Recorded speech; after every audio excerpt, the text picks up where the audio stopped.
All right, guys, so in this video, we're going to be taking a closer look at the one thing that I think is the biggest risk to the UK housing market at the moment. Now, I'm sure you guys have seen many headlines over the past couple of months about how the UK property market is about to crash, with some people claiming crashes from 30 to 50%, some people just predicting a slowdown, and other people saying, well, there's such little supply, we won't see a drop at all. The truth is, none of us really know what's going to happen, but I have spent some time this morning thinking about the risks that as I see them, and I've narrowed it down to the core risk, and that's what I want to go through in this video.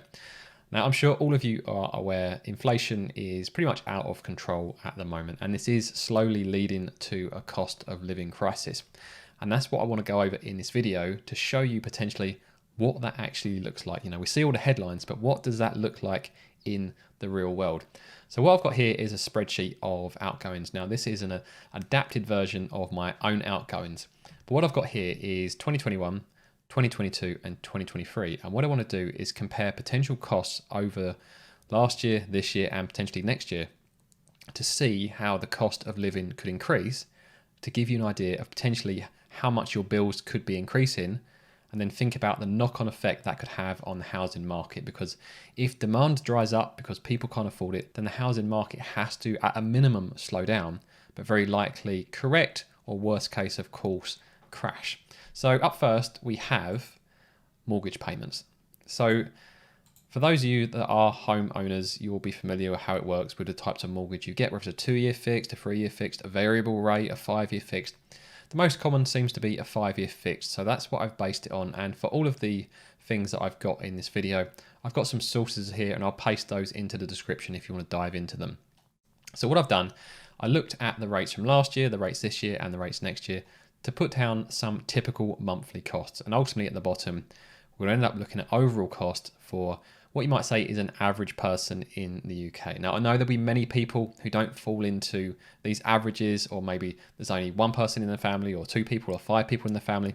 This is just trying to give you a general idea. So of course, amend this to yourself, to your own situation, and to your own outgoings. So last year, mortgage rates were around 2%. This year, the best deal at the moment as of June 2022 you can get for a 5-year fixed is 2.75%. And with the way inflation is, we're expecting interest rates to go up further. So I've put 3.5% for summer next year, which I think is probably on the conservative side. I wouldn't be surprised to see mortgage rates above that next year. This gives you an idea of how potentially the monthly mortgage payments could go up over the next 3 years. And this is based on average UK mortgages, which is 175,000. That is the median average at a 75% loan to value, which is also the average loan to value in the UK. Up next, we have energy costs. Now, this has been the one that's been dominating the headlines alongside interest rate rises. So I've done this based on the UK government energy price cap. So depending on how many people are in your house and how big your house is and how well insulated it is and how warm you like to be. So I've just based these on the cost of the price cap to keep things as simple as possible. So last summer, the price cap was £1,138. It is currently £1,971. And at the moment, they're talking that it could get close to £3,000 by the end of 2022. So who knows what it might be this time next year, but I've just based it on £3,000. So you can see here, that is quite a jump. And this is something I've seen myself. My direct debit for gas and electricity as a dual fuel has jumped from about £100 a month to well over £200 at the moment. I'm sure you guys are all feeling the same pain with that as well. Now, following on from this, we've got petrol. And these first 3 things are the key 3 things, to be honest. These are where we're seeing the biggest increases. It's mortgage interest rates, it's energy prices, and it's petrol. So around about this time last year, we were paying about £1.30 per litre, which was crazy expensive anyway. At the moment, we're seeing £1.80 per litre. And I think I have conservatively estimated £2 per litre next year. So based on the information I could find, which is 7,400 miles per year for the average driver at 40 miles per gallon, which is 824 litres for the year, that would roughly work out you're filling up about £90 last year per month, £123 per month this year, and next year potentially £137, which seems about right to me. As if you base it on around about 600 miles per month, that would mean filling up around about twice per month at the moment, which would be about £120 or so. So after the big 3, we've then got water, which isn't really something that's impacted that much by inflation. So what I've done is taken the current average based on the stats that I could find, then multiplied it by the percentage increase that we have seen for the past year. So just trying to be fair with those. So water only goes up a marginal amount over the next 12 months.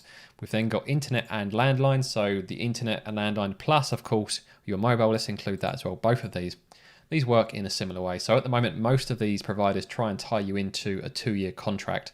And then each year they increase you by CPI, which is running close to 10% at the moment. So of course, they're going to make full use of that. So potentially this gives you an idea how your internet cost and your mobile cost could go up over the next couple of years.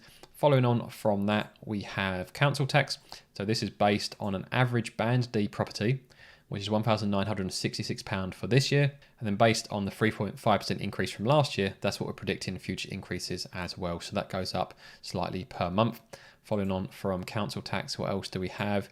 We have food and eating out. Now this is one of the ones which will vary massively from everyone that is watching this video. So food is, I've classed here as your weekly groceries, if you shop weekly, of course, and your eating out. And these are the stats that I could find. So at the moment, on average, it's £419 per household with 2.4 people in that household. So I know how you're going to have 2.4 people in the household, but it's just to give you guys an idea. And based on 8.6 inflation, which is the food inflation at the moment, we're looking at these increases over the next 2 years. Now, of course, if things do start to get tight, I'm sure people will be able to cut back on either the eating out or adjusting their diets to keep these costs under control. So maybe your food costs won't go up that much if you do start taking control or tweaking what you currently do. We then have home insurance. So I've put that as £11.66 based on an annual fee of £140, and most of us negotiate annually. So I'm going to put no increases in there, to be fair. What else do we have after that? We have car finance, insurance, and servicing. So it's very difficult to put an exact figure on this. All I know myself is I lease cars, and from what I've seen over the past year or two, the increases I've got here are very, very conservative. You know, cars that were £200 a month maybe a year or two ago are now £300 per month easily. And we've also seen a huge increase, like 30% plus in used car prices as well. But to try and be as conservative as possible with this whole thing, I've just put this roughly at a 10% increase for the next 2 years for your car finance, insurance, and servicing. But I'm sure there are many people who are paying £400-500 per month for their car, then insurance on top of that, and servicing. So again, it's going to vary a lot depending on your individual circumstances. We then have income protection. This is something that, again, will vary depending on how much income you actually have to protect. So I've just put an average here of £15, and usually these types of policies are long-term policies alongside life insurance policies as well. So it's not something you usually negotiate each year. You just pay a fixed fee. So I've just put these at £15 for all of these, because ultimately we're just trying to focus on the inflation more so than the actual value. We then have things like Spotify. What else we've got? Spotify, Netflix, Disney, Prime. Now, I'm sure some people will have all of these, some people will have none of these, and some people will have some of these. So what I've got is, look, things are starting to get a bit tight this year, but we haven't actually started cutting back yet. But next year, if things do get out of control, as we potentially could see with mortgage payments, energy, and petrol, we decide to cut back on the ones that aren't necessary. So those are the first ones to go. But I have kept the TV license in at the bottom. Now, I'm sure there'll be some debate about whether you'd rather let your TV license go before losing one of these other fours. But I'm just trying to paint a general picture here. So those are all of the things that I could come up with. Of course, there will be things that I've missed, and there'll be things on here that you guys disagree with or have different values for. Do your own calculations, do your own projections, and see what you come up with. But these are the totals that I come up with. So last year, outgoings would have been just under £2,000 a month. This year, just under 2,200, and next year, just under 2,400. And I think here I've also got the actual increases and the percentages as well. So up £243 on last year. Next year will be up £453 on last year. That's 12.5% increase this year and 23.4% increase next year. So throughout this period, at the moment, as of June 2022, wage inflation is running at between 4% for regular payments and 7% for overall in payments, so including things such as bonuses. So wage inflation is well below real world inflation at the moment. And like I say, I think I've been conservative on some of these things as well. So how high inflation really is, will vary from person to person, but we certainly are all getting poorer in the real world at the moment due to the cost of living and inflation being so high. So with all of that in mind, I do genuinely think this will have a big impact on the housing market. With people having less money to spend, I think the last thing they're going to be looking to do is to move house where you're going to spend even more money. And I think that will, as a minimum, create a slowdown, very likelihood create a correction. And if things really get out of hand, then potentially we could see a crash. And this time around, if we do start going down, I think it could snowball, because in 2008, the government stepped in with two big things. They stepped in with quantitative easing, so they started printing money. They can't do that at the moment because inflation is out of control. And the second thing they did in 2008 is they reduced the interest rates, which again, they can't do at the moment because inflation is spiraling out of control. So the two biggest weapons that the UK government had at the last crash, which was quantitative easing and reducing interest rates, they don't have those tools anymore. That's why I think we're seeing things such as the council tax rebate, the £150 payment we saw, and like I covered in my previous videos, some of the direct payments they're going to be given to the UK public to help the poorest households, because they know they can't continue printing money. So they're just going to basically fund the poorest in society to try and get them through this difficult period. So that's why I think house prices potentially are in trouble. I'd love to hear what you guys think. Let us know in the comments. If you found this video useful, make sure you hit the like button. If you want to see more from me, subscribe to the channel, and I'll see you guys in the next video.